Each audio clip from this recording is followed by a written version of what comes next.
There we go. We are live. It's 2:30 p.m. I'm going to lower my desk a bit. There we go. It's 2:30 p.m. It's a Wednesday afternoon. You are watching Innovation Fika with me, Donny S. Ligonis, live from Stockholm and KTH, Sweden's largest and, of course, best tech university. Welcome to my Wednesday broadcast, my Wednesday coffee break special, my Innovation Fika. Fika in Swedish, of course, means coffee break. So this is an innovation coffee break where I take 30 minutes out of my day to chat with people who very, very generously take 30 minutes out of their day to give me, and not more importantly than me, give you the opportunity to hear all about them, what's going on in their lives. Today, I have two really cool guests. It's two entrepreneurs, alumni from KTH and KTH Innovation that decided to try and disrupt a very conservative industry. Before we let them into the studio, I know that for a fact that one of them is actually out in the field right now. So hopefully we can catch him in a parking place somewhere. I just want to say to everybody, don't forget that all of my written content is on Medium. You can, because I post almost daily on LinkedIn and other platforms. I collect all of the written content on Medium. So there's 480 posts there, something like that, about innovation and entrepreneurship and other similar things. And then all of the recorded content, all of the now 85 episodes. Today is the 85th episode of my Innovation Fika. They end up on my YouTube channel, which is the Innovation Fika, a specific channel for Innovation Fika. So YouTube with the handle Innovation Fika, you will find after today 85 episodes for your watching, which is 30 minutes each. So that's actually, 42 and a half hours of interviews with really cool entrepreneurs. And if you remove all of my words, that's let's say it's 20 hours of high quality content. Okay, enough about that, enough about me. I'm just here to introduce the incredible guests of today, the highlights, the main people of today's show. And I'm welcoming in Mikael Erneberg and Alex Hedberg. Welcome into the show. Thank you very much, Donny. Awesome. I'm so glad. Look, and you are actually in a car at a parking place. I mean, beginning to think that you ran down from the office and sat in the car just to sort of say, oh, I'm visiting clients. But you're actually between clients as we speak right now, right? Aren't you? Yes, that's correct. So somewhere between Örebro and Karlstad. Not really sure where, but that's at the parking lot. Living as you learn. I'm really happy to see that. Awesome. Very good, Alex. But before we get into the whole thing, and as I always start these Innovation Fika recordings or broadcasts, I mean, this is live and to the whole world, I always ask my guests in their own words, who are you and what do you do? Michael, so we start with you. Of course. I'm Michael. I'm one of the founders of EVAM. Today I work as a CEO at EVAM. And at EVAM, what we mainly do is that, we build a full platform that's really supposed to change what first responders can do. It's a terribly old school industry, and that's the industry that we're now bringing into the future, basically. So we build a full operating system and applications for special vehicles in general. Okay, that was a lot of words, and I didn't understand. I can say I heard it, but I didn't understand it. But we'll get back to that. We have another 25 minutes to go. Alex. Yes, sure. So my name is Alex, and I'm the Chief Commercial Officer at EVAM, also one of the founders. So basically for me, that means that I am doing the sales, the business development, and everything related to that, I would say. And as Michael said, we're on a very exciting journey here to basically digitalize this industry that haven't really gotten digitalized yet, which is really exciting, but also to some extent quite a challenge as well. So heaven and hell always. I can imagine. I can imagine that, and that actually leads me into the discussion, because when we were talking about what to put as a title of this week's show, we were talking about different titles, and you came up with one. Well, what about disrupting an old industry? And the funny thing is that I posted it as disrupting an old industry, and then I've been promoting it as come and listen to these really cool entrepreneurs that are going to disrupt an old industry, and everybody else is going, what industry are we talking about? I know that you mentioned it very briefly there, Michael, but can we just, for the viewers again, reiterate which industry are we talking about here that we are trying to disrupt?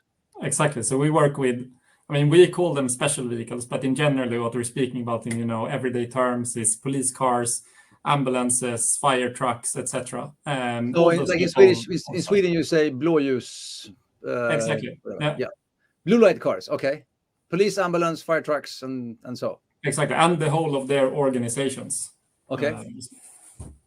And how did you basically what's I mean with an emergency vehicle, if you compare that to a normal vehicle, it's very different. So basically, of course, in the basis, an emergency vehicle is a normal vehicle, but on top of that, you build, you add features, you add lots of IT services, hardware, etc. So you actually convert the normal vehicle to a emergency vehicle. And traditionally there in this industry, it's been very hardware driven. So in an emergency vehicle today, there is like lots of hardware and miles and miles of cableage that's like retrofitted. And what we are doing here is basically that we're taking a lot of that hardware, making it into software, making it user-friendly, and also then, of course, making it a secure solution for our users to use. So that's basically, I guess, what the industry is about a little bit, and also how we are basically helping them there. So what we're talking about is all of these first responder units. I mean, we're talking police cars, ambulances, and fire trucks. That is sort of, and the infrastructure around that you're working with. But how did you, I mean, what was the first idea? How did you get into this? What was your sort of, when you had this moment of, we need to fix this problem? I mean, what was it that got you started in this? It was actually a really clear, it's a really clear moment, which is quite fun, because I think it's not many companies that have that, like aha moment. It was at the Sveavägen in Stockholm, one of the main big roads. We were actually, all of us founders were in the car, we were driving, chit-chatting and so on. Suddenly we had the ambulance right behind us, and Alex was the guy who was driving. He quickly pulled away because he saw this ambulance really, really late, and almost crashed with one of the kind of main buses in Stockholm city. And that's where we started thinking that, okay, but I mean, these ambulances, I mean, they've looked like this since I was a kid. I mean, nothing has happened. I mean, come on, they use these blue lights and sirens, and everything has been the same. It must be, stuff to do here. And that's kind of where everything started off. Okay. And then I know, I mean, your alumni is from KTH Innovation as well. I'm from KTH. And I know that very early on, when the first time I heard the idea, I think it was, they're developing something that will tell people in front of them to get out of the way kind of thing. That was kind of the one, I mean, and that came from that day when you were sitting in the car, right? And then, exactly. And then it's spread a lot now, hasn't it? I mean, it's, you're saying you're developing an OS, and you're doing a lot more than just that one function that you were talking about at the beginning. What's your offering sort of today? It sounds quite wide then. I mean, we're building what we say we want to do is to build a software-defined emergency vehicle. So we say that, like in the future, you, instead of ripping a whole vehicle apart, putting in tons and tons of hardware for, crazy amounts of money, we see that you can build a software-defined emergency vehicle with civil cars now becoming so modern and digital, meaning that we can install kind of software directly on the car.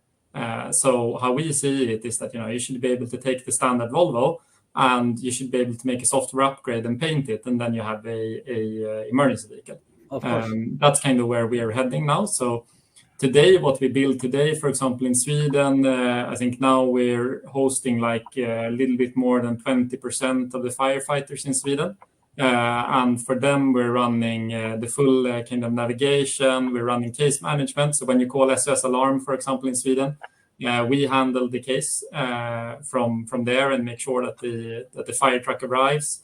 We handle information systems and stuff like this. And we're an open ecosystem. So actually, say, for example, in the ambulance segment, there we have electronic patient records within our kind of ecosystem, but that's not built by us. It's built by third parties then. So we're trying to build this kind of real ecosystem. But this is fascinating. I mean, just by saying that, you've sort of opened the mind for what should be possible from going from, as you say, a very hardware-based system, which is kind of hardwired as well, in both literally and figuratively, to a software-based system where, you know, we have the whole interconnected traffic thing coming up as well. And wow, I mean, the ideas are.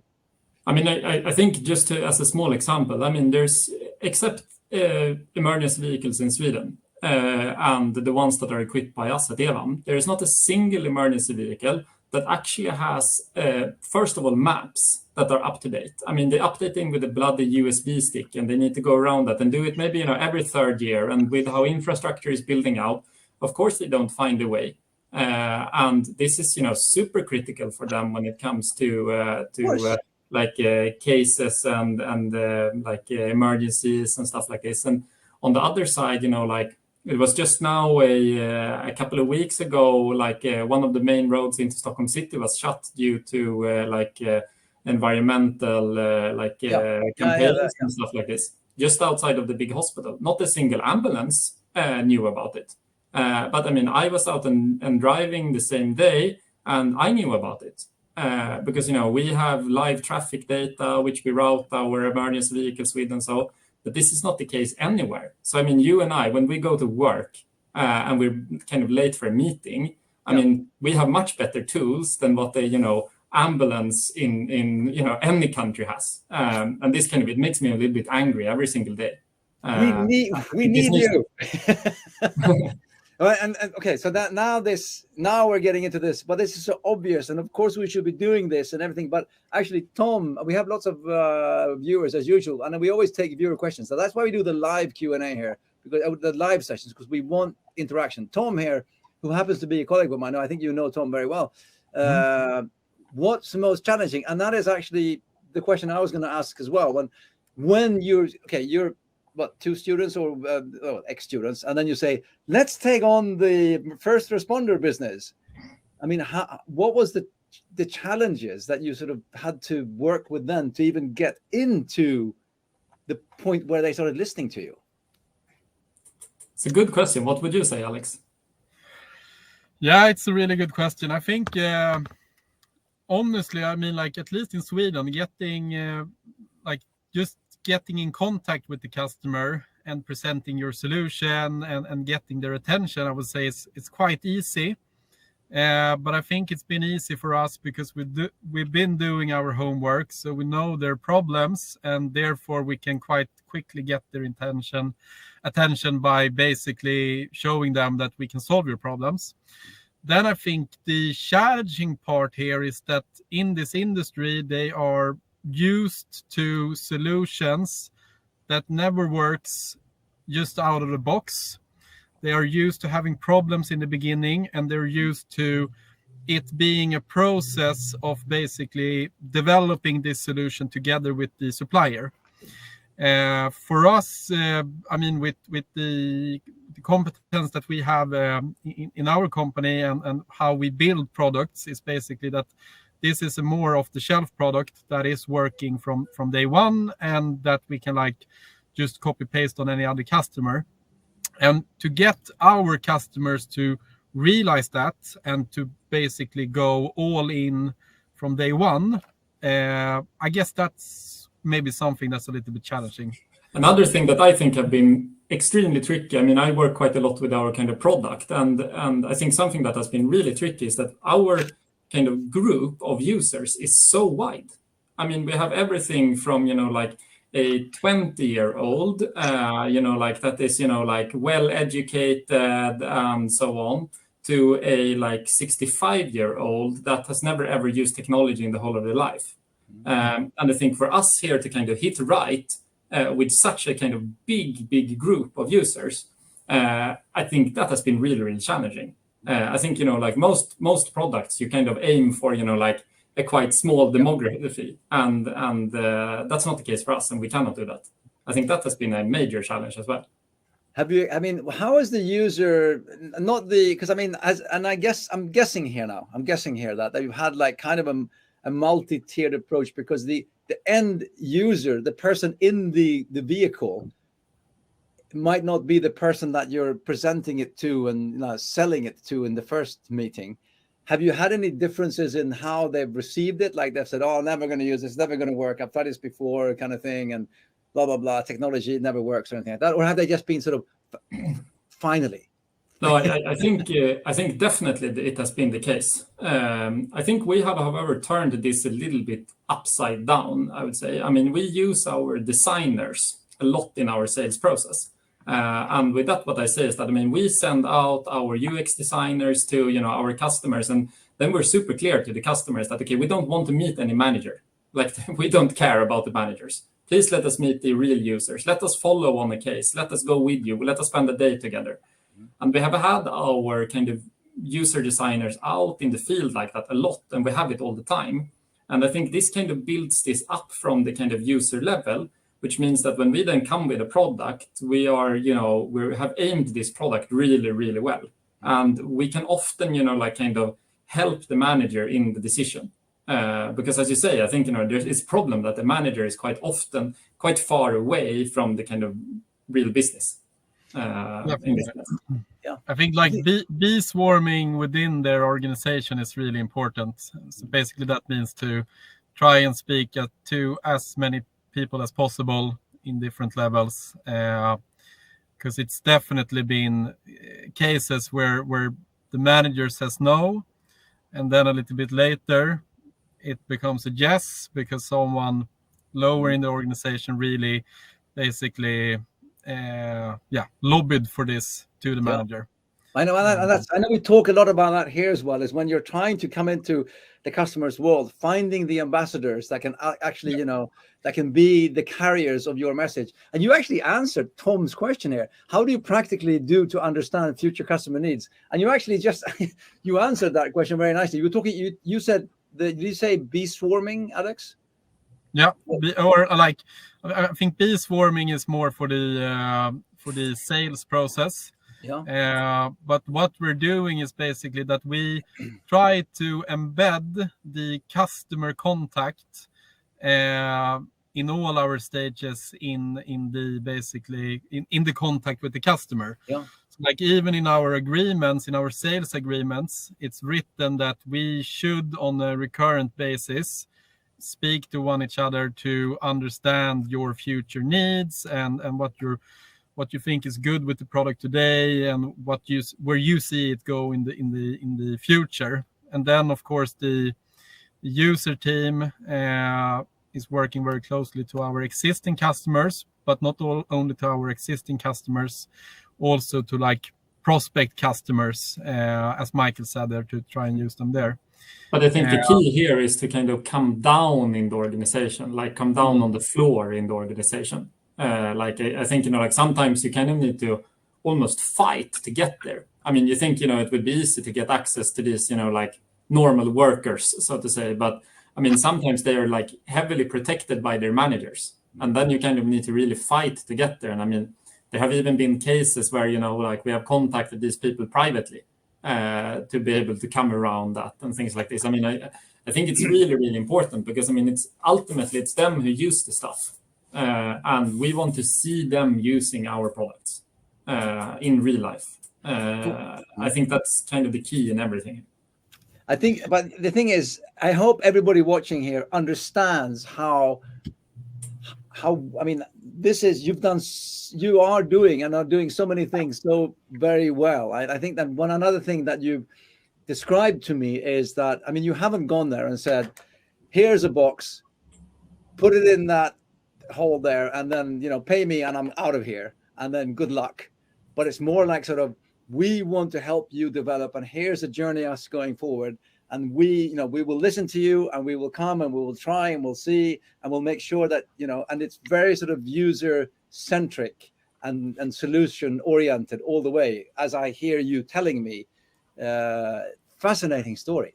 Fascinating story. But I think it's the key to everything, to be honest, because I mean, I think now we run all our development. I mean, we run what we call in days. So we have 4 days per year, which means that basically every quarter we release new stuff. Basically, we make major releases every quarter.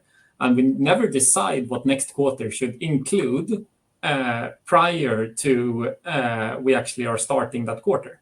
Because that's when we know, okay, now what are your kind of top priorities for our users right now? And I think, like we used to be working with, like really kind of long roadmaps and stuff like this. But I mean, the problem with the long roadmap is that the only thing is that it will never, ever be true. And I think, like that's why we have cut down this a lot. And instead we can be, much more focused, and we can think, like 3 months ahead.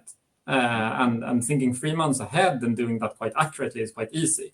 But thinking, maybe 3 years ahead, I mean, then it's more, then you're starting speaking about, okay, maybe we should have a vision of where we want to go. But I mean, planning how we will reach that vision now, I think it's almost impossible. So we have just said that we don't do it.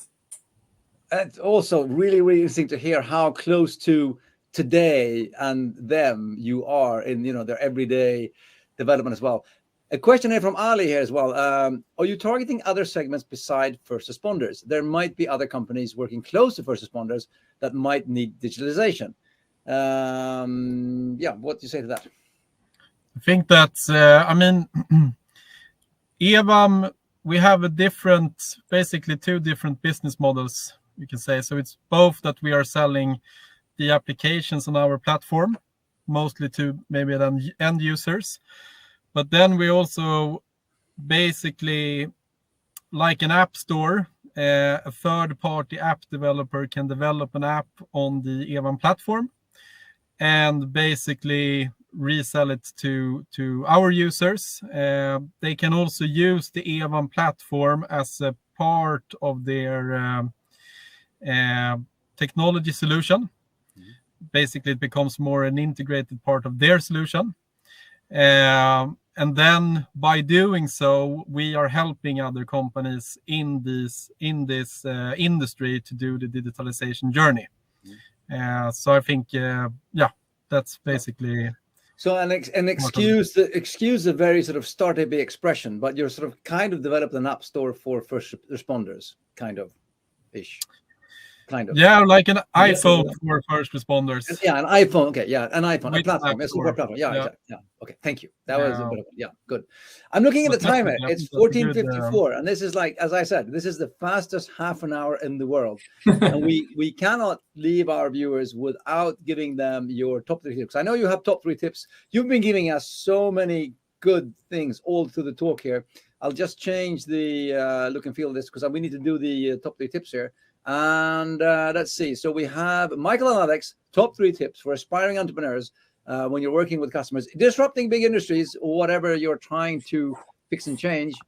Let's see. Why isn't that one there? Hang on. I can find something here. That one. And tip number 1 would be speak to your customers early and often. Yeah, definitely. I think this is the key. I think we have spoken about it a lot. I think, however, it's quite interesting. I think it's not only startups that have this problem, that don't speak to them early enough. I mean, I see many startups, they start develop a solution and then they go and check if the solution works with the customer. I think you need to do it opposite way. But I think also it's very common, and I think we see it a lot among our competitors, that you build something that works and you nail it the first time, basically, and that's great. But then you stop speaking to them. And then you kind of like what the customer needs are and what you think the customer needs are is like diverging like this. Yeah. So I think you need to continue doing it all the time. Definitely. Fascinating. Okay. Also speak to the customers that are angry or dissatisfied, because that is where you learn the most, I would say. And that's what we're most afraid of doing. Exactly. So I think many people would avoid that. But we shy away from the angry customer and we speak to the ones that are happy. What we should be actually doing, maybe not the opposite, but we should definitely speak to the angry customer, because that is, 100%. 100%. Tip number 2, listen to needs, not solutions. I think this one is really interesting because, I mean, as humans, we're very basically good at expressing our needs with the solution. And then if like at EVAM, we're very good at tech, at software. And then the first responders, they're very good at what they're doing. But if they are expressing their need with the solution, that solution is probably not the best one. So here I think it's really, really important to like dig down to what is the actual need and then help the customer to develop the solution. And did you say we're all humans or as engineers? Because I'm thinking. No, but I think it's common, people say like, oh, it would be great to have like a blue button in the corner here. That would be super great. And then it's like, okay, but maybe that's great for you, but does that fit the whole user group? And what is actually the need behind the blue button? I mean, I think that's what you need to get down to. Fantastic laser sharp tips there. Divide the two. Make sure that you're not speaking about or listening to solutions when you're actually looking for needs. Very, very good. And then tip number 3, build small, test, iterate. Yeah, I think all of this above here, it doesn't work if you don't build small, test, and iterate, basically. Because I mean, you will not succeed with like your kind of perfect product market fit from start. I mean, then I think you're lying. I think I can just see when we launched our platform. I mean, I think we got it pretty right from start, which we can be really happy about. But I mean, there are definitely things which may be really small, however, that are kind of affecting the user a lot in their journey, and that's kind of putting the usability at stake and stuff like this. I mean, you need to kind of start small, basically. I think that's the key. Like you always dream up like 2,000 different kind of features you want to have in there, but I think, come on, let's try to focus on the ones that really matters. As Mikael says, to really get like a good product, it's very important. But also, like if you're a tech startup, you also need to make money as early as possible. And if you actually manage to find the minimum of product where you actually can start making money on it, that's perfect. Yeah, that will help you build the product in the long run, since you will need money to build the product. That's wonderful. One last question again from Tom here. What motivates you and what is most fun being an entrepreneur? I would say, I think for me this is easy. I think it's what is most fun is the freedom, I would say. I think that is I think I would be a super poor employee in the future. So I think the whole freedom part I think is really important. But then I think kind of for me, I think it's rather motivating what we do now. I think we create such a big impact for our users, and that's kind of my main motivation right now. Yeah, well, I'm inclined to agree with that. I think the industry feels meaningful. The product is really, and the tech around it is really exciting. I think also the challenge of actually making this a good business is also something that's very, very exciting. As an entrepreneur, you're also basically deciding a little bit yourself how far you can go. So because there is no limitations, there is no one on top of you that really like that holds you down or something like that. So basically the time and effort you spend on something is basically what will give you the result in the end. And that is also interlinked with freedom. So I think that's really what motivates me. Wonderful. I'm really happy you're doing it, and I'm very thankful that you're doing it. And you said what, 70% of the fire trucks, or what is the number you said? 20% of the fire and rescue services. And in the rest of the world, when are you sort of helping the rest of the world as well? Next year. Next year. Okay, cool. Yeah. Mikael, Alex, as I said, the fastest half an hour in the world. It's just a coffee break chat to give people the teaser, and boy, have they been given a teaser today. EVAM, what a company, and fantastic. I am in awe of what you've achieved so far. Please continue, and all the best of luck in the future. Thank you so much for being on the show. And thank you everyone for asking all the questions. And I hope to be notified earlier of an ambulance behind me soon. Not soon, but in the traffic in the future. Thank you so much and have a great day. And thanks everyone online. And that's all for now today. Bye-bye. Thanks for having us, Tony. Bye-bye. Take care. Bye-bye.